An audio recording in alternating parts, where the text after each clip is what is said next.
Shalom family, I'm here in the library and I just wanted to give you guys a quick video about learning styles and exactly how it can benefit you if you use it in your homeschool properly, and how it comes in context with the unit plan that we've designed as Hebrew Homeschooling Network, and how it fits in to play with our Hebrew Homeschooling Network. Excuse me. There are very mixed opinions about learning styles and how they affect you and if they're really relevant, but I believe they're still relevant because I believe that you should teach your children in this holistic way. Now, as an individual, like I only can learn musical and auditory, I believe that you should teach them as a whole. But it's just giving you an idea of how to include each of those learning styles into your one curriculum, your one package for your child, if that makes sense. Okay, so, and I'll kind of go into that a little bit later, but let's go into the learning style and their activities that go along with it. There's combination. Combination is... Thank you. Orange. Combination is learning best through a mixture, and I think that actually is benefit for every single person, that they have a mixture of learning styles.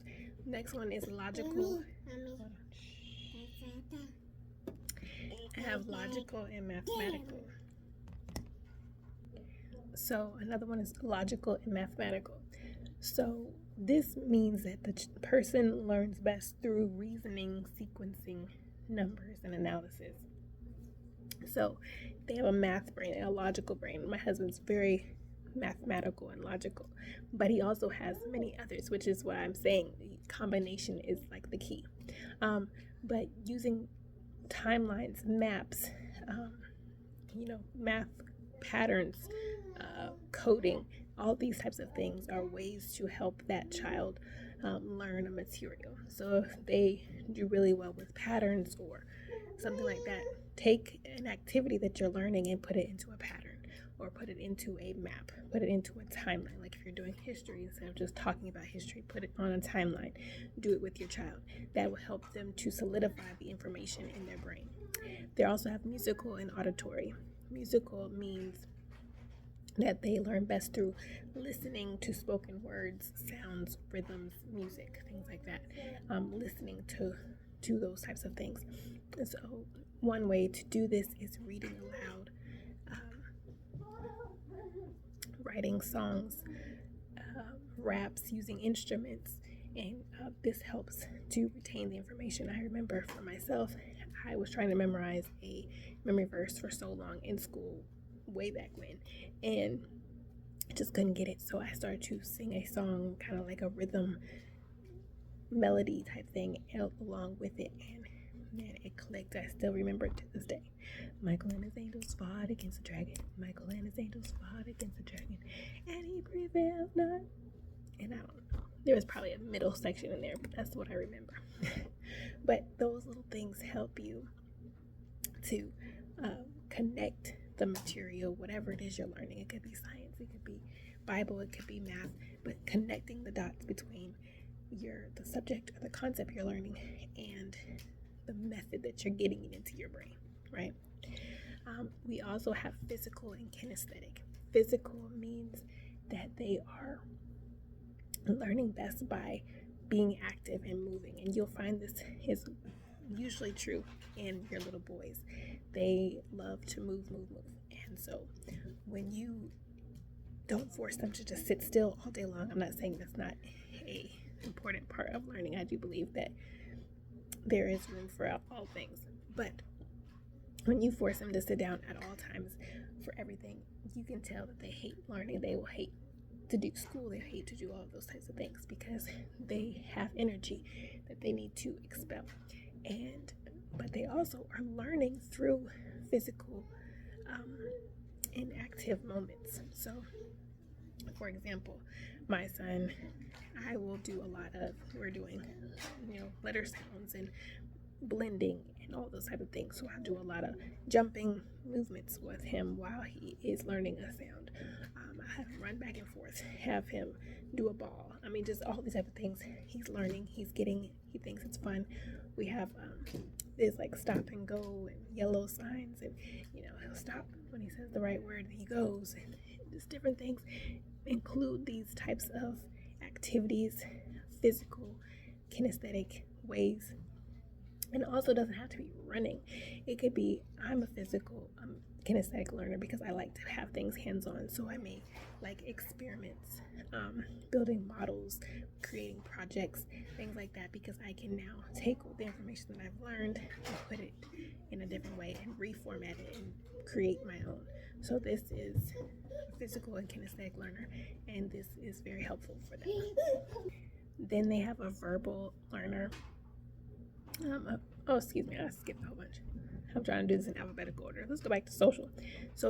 This person likes to learn while being with others, and that could be like group discussions and group learning, maybe working with a partner to understand a concept, even with your teacher, one-on-one with your teacher. That's a group setting it's just more than one person. Okay, group discussions, interviewing. These are ways to incorporate this part of this learner. It helps them to connect the dots.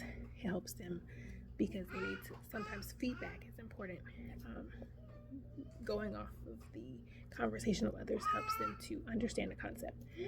Solitary is another one. It's the opposite of social. So it means that I like doing things all by myself. That learner is like, I will take a concept and then go learn it myself and have no problem. And so that's what a solitary learner is. Keeping a journal, teaching concepts to themselves, working in quiet spots may help this learner think. And sometimes this is me as well. So I told you there's a combination of things that people learn with. And so sometimes I used to like teach concepts to myself. I had a big chalkboard on our basement wall, and I would teach the concept to myself to help me to retain it. That's one way. Another way is verbal.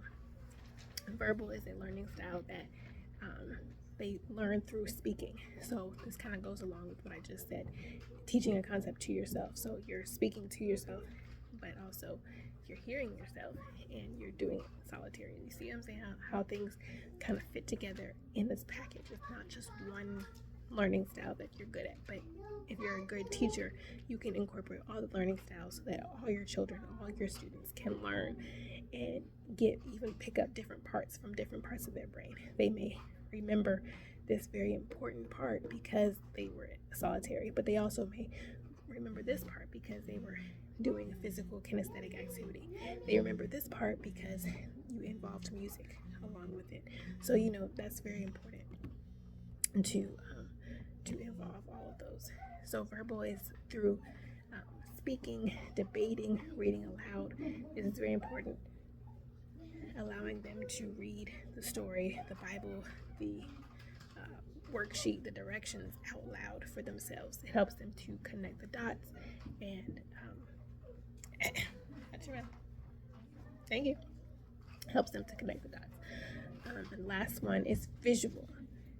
Enjoy learning when you have visual aids. So this learner likes to have pictures and charts, images, diagrams, and videos. It helps them to stimulate their information. So if you're speaking, maybe as a teacher you're speaking, you may want to have a picture, a chart, a video to go along with what you've been teaching. So these are ways to involve your children in various ways when you have a visual learner. So I want to give you, as we close out, just want to give you an example of a way to combine or use combination of learning styles. And one way, like I said, was to one way that what I've done in our lesson plan, our Freedom is Near, a Passover Units plan, is that we have created different activities that combine different materials and different learning styles. So, for example, we have one activity is an experiment that you will do. You pretend like you're a frog. You have like a frog mask on, and you're jumping, and you're recording how far you jump. But so now we've involved kinesthetic and physical because you're jumping, right? Then we also provide musical and auditory because we have frog sounds as a background sound that you can play. We have music that you can play as well, songs that we've come up with for like the plagues of Egypt and all that stuff. You can play that in the background. Then we also have a way to do that would be social. You can do this with a bunch of kids. You can do this with solitary with one child. Either way, you're involving that. Now, verbal is also a part of it because you're speaking to the child. The child is repeating how far he jumped. What is the measurement? So he's being able to see visually. We have a tape on the floor. Here's my visual line of jumping to the next visual line of jumping. So it's another way to show that. You get a ruler. It's a visual act, also a physical and kinesthetic act, logical and mathematical. You're going to plot this, different ages, plot this on a graph, and you're going to show what this is. So you see how I basically just involved all of the learning styles into one activity. And so we do this all throughout the unit plan. So I hope you guys enjoy it, and I hope you guys learn a lot of this. If you have questions, if you need assistance, comments down below and let me know. We'll try to get back to you. I'm gonna go help my children clean up because the library is about to close. But I just wanted to give you that little tidbit of information about learning styles, and hope that it impacts you, and I hope that you go ahead and download our unit plan from Etsy. The link should be in the description box below, and I hope you guys have a wonderful Passover and fulfilling time, and our freedom is almost here. It's so near, y'all. It's so near. Shalom.